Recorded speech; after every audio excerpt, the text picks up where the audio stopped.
Okay, so I just wanted to spend a few minutes just going over the different steps for report cards so everyone is totally on the same page and knows exactly what to do.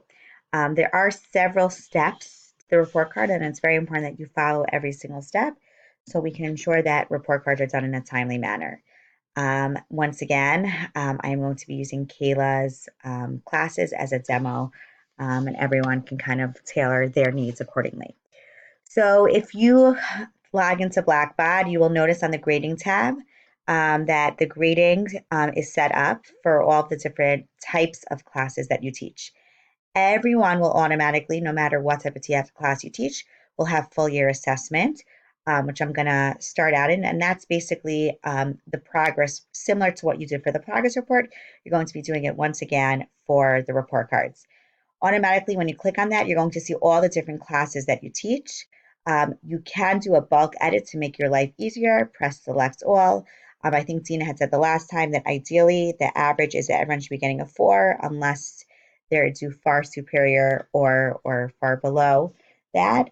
And then if you want to, you can kind of go into individuals and change their numbers individually. And then you're going to press save and close. I'm clearly not going to do that right now. So I'm going to press cancel. Then you're going to click on grade plan. Okay. These are the different types of classes that you teach. Some classes may be pass fail, some classes may be standard, some may have a mid or a final exam. Now, before you do any of this, it's very important that your grade book is complete and accurate. Your grade book is not the same as your report card grades.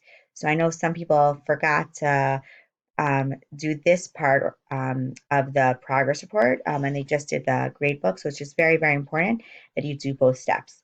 So I'm going to show you just quickly what a pass fail looks like. So sitter is a pass fail. All you need to do is press pass or fail. Unfortunately, you can't really press calculate for pass fail. You can do it for all the other classes. And then you could press, then you're going to insert comments by pressing add.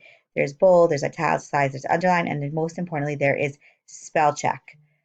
If you want to, you can also do a bulk edit and do similar comments, but it's very, very, very important that you proofread.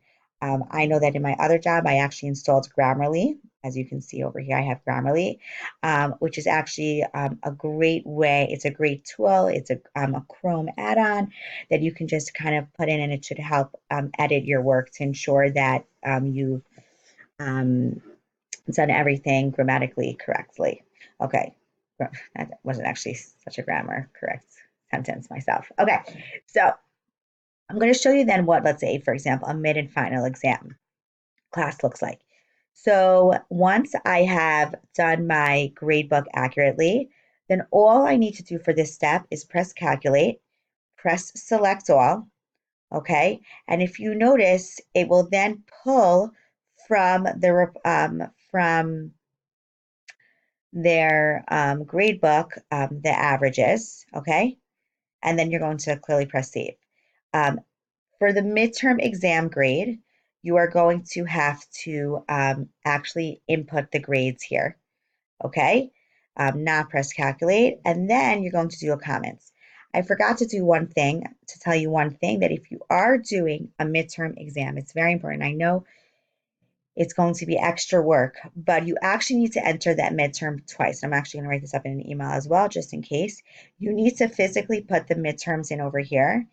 In addition, you need to actually go into your grade book and you need to separately add the midterm as an assignment type. So I'm going to click assignment. I'm going to write midterm. Okay. I'm going to write midterm.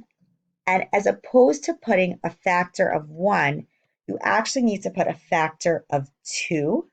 Okay, and the reason why you need to do that is because we want our midterms to count as 2 tests. Okay, and then you're going to press cancel. In your case, you're going to press save, and you're going to enter your midterm grades.